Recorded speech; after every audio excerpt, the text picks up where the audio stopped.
Now, your forecast first, sponsored by Matex Heating, Cooling, and Plumbing. Boy, I'm sure you've heard those winds out there howling outside your home tonight. Heard the rain beating down on the rooftop at some points here as well. We've got 37-mile-per-hour winds gusting right now in Mattoon. It is 30 in Petersburg over to Champaign and 31 in Springfield out of the south. So wind is an issue, a high wind warning going into effect here tonight into early tomorrow morning. These winds are really going to be cranking, maybe 50-mile-per-hour gusts. Not just that, but we're watching the radar. We've had rain moving through parts of Champaign, Vermilion County here, and then down near Effingham. But this is what we're concerned about with additional lines of storms. We have tornado warnings in effect here south of the St. Louis area. Those should stay to our south. But again, we're going to be monitoring this line as it moves in. The latest on the severe weather threat when we come back. WCIA 3 News starts right now. Now from WCIA 3 News. It's the same thing that's going on now, just a different generation. A community is looking for answers after a string of shootings, and some people who have pulled the trigger say they could help. We have been seeing a rise in the narcotic use. And now one city has a way of fighting that, what police say caused the problem to grow in the first place. He's a reason why you can light up your world, how he's helping light the night this weekend. You're watching your local news leader. This is WCIA 3 News at 10. We're here with the solutions that would have helped us. People from all walks of life spoke about finding common ground in the fight against gun violence, including people who caused it. Good evening, I'm Paul Cicchini. And I'm Jessica Coons. There have been shootings in cities across Champaign County in the past week. But after a shooting in Champaign that hurt 3 people last Thursday, people called city leaders asking for a community response forum. Then 2 more shootings happened over the weekend. So far, there's been more gun violence this year in Champaign than during any of the 5 years past total. WCIA 3's Emily Braun is live in our newsroom tonight. All right, Emily, there have been a lot of meetings about this. Have they changed anything? Well, Jessica, we're talking about ideas like CU Fresh Start, community canvassing, and providing more mental health resources for children, families, students, and schools. And all of those ideas that are happening now came from meetings just like this. But this one challenged people to dig even deeper. Everyone in this circle is either a community leader, part of an anti-violence organization, or simply concerned about shootings in their own neighborhoods. Try to rally the community around the opportunities that already exist to firm them up and just really get the movement that we need from City Hall and also out in the streets where it's really going to be the most impactful. Mary Catherine Roberson wanted people here to know more about solutions available. So they learned more about programs like CU Fresh Start, Crime Stoppers, mental health counseling in schools, just to name a few. But then more ideas came up. People like Maurice Hayes cut right to the chase. I served 17 years in prison for the crime of first-degree murder, and there's a couple other brothers here that did the same. And we're here with the solutions that would have helped us had we received them during the time that we was going through what we're going through. It's the same thing that's going on now, just a different generation.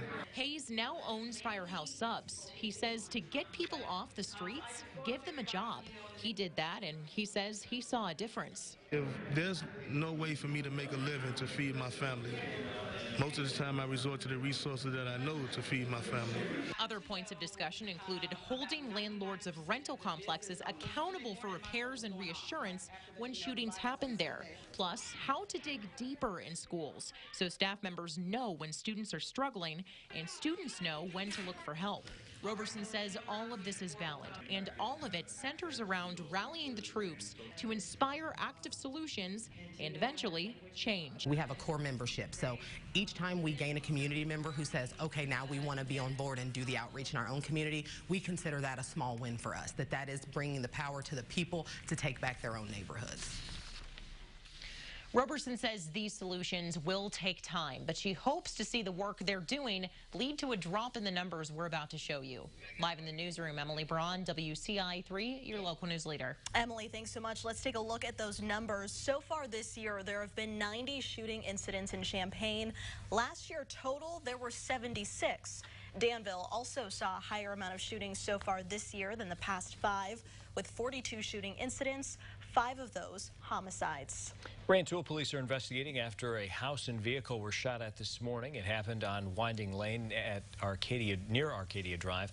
No one was home or in the vehicle when it happened. Investigators say it's likely the house was targeted. Hopefully this isn't a foreshadowing of what's to come.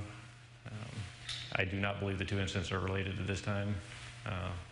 Investigation may prove otherwise, but at this point I don't have any reason to believe that they are. The incident he's referring to is the 17-year-old who was shot in the arm yesterday, ran to a police, were also called to gunfire Sunday night.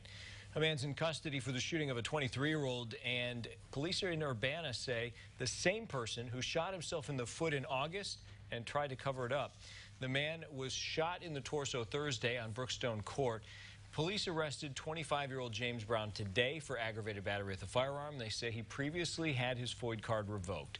Police say Brown told them he was shot during a drive-by in August. He later revealed he accidentally shot himself in the foot. We have new information tonight on a two-car crash from last Wednesday in Champaign. The Champaign County coroner says Kyle DeLapp died yesterday from complications. Police say he was driving on Neal Street when he hit a pole at the intersection of Stadium Drive. They say his car bumped into another vehicle a few times before veering into that pole. There won't be an autopsy. Police are still investigating. We have an update on a murder case. A trial date has been set for a man charged with killing a Muhammad woman. Jury selection for Michael Henslick's trial will start February 10th. He's accused of stabbing Holly Casano to death 10 years ago. He was arrested last year. Investigators used DNA evidence to crack the case. Prosecutors are seeking a life sentence. Urbana schools are one step closer to getting 2 full-time school resource officers. The interagency agreement between the school board and the city needs to be finalized. City council members met as a committee of the whole last night. Council passed this 6-1. It now goes to the full council for a vote. The agreement lays out the role of the SROs and how they'll be paid for. The SROs really seem to augment the staff at the school in dealing with situations that escalate outside of ordinary arguments or even ordinary fights. Some parents are concerned about the plan, saying having officers inside the building does not make schools safer.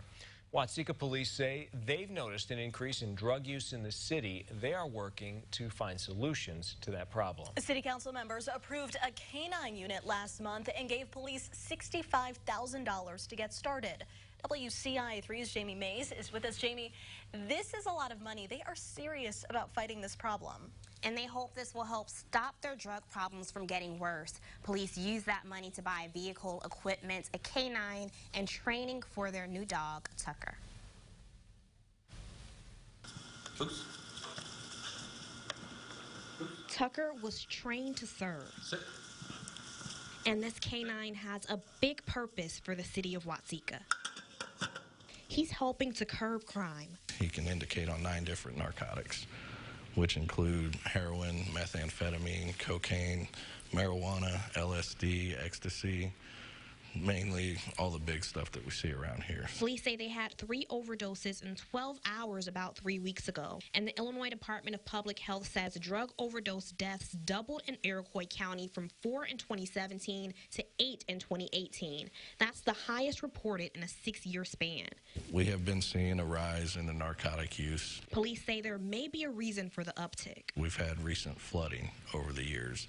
And due to that flooding, we've had some abandoned houses, so there's plenty of areas for these users to go to. Scott Minch has been with the department for 19 years. He says some things are getting worse. Heroin seems to be the cheaper, easier drug to get. And those drugs aren't always so easy for police to find. They can have it in their shoe.